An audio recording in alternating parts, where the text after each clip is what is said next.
नमस्कार, मी पंजाब डक हवामान अभ्यासक मुक्काम पोस्ट गुळी धामणगाव तालुका सिल्लोड जिल्हा परभणी. आजपासून परत एक शेतकऱ्यासाठी अंदाज देत आहे. मागच्या अंदाजामध्ये सांगितलं होतं की राज्यात दररोज 2-2 दिवस वेगवेगळ्या भागात पाऊस पडणार आहे.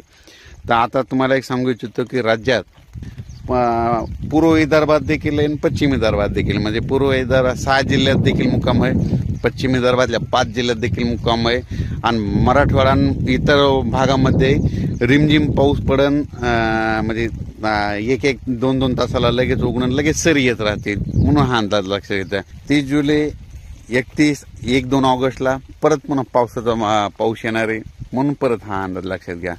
राज्यामध्ये जवळपास 5 ऑगस्ट पर्यंत असाच पाऊस राहणार आहे, दररोज भाग बदलत पडणार आहे.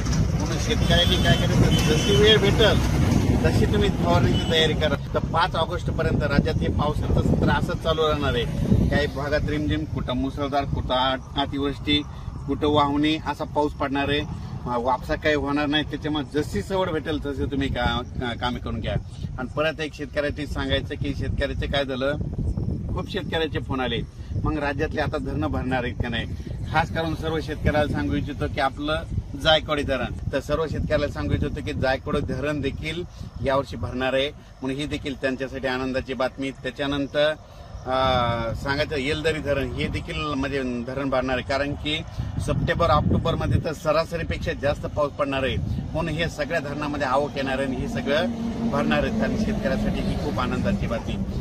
अचानक वातावरणात बदल झाला तर लगेच एक मेसेज दिला जाईल. धन्यवाद.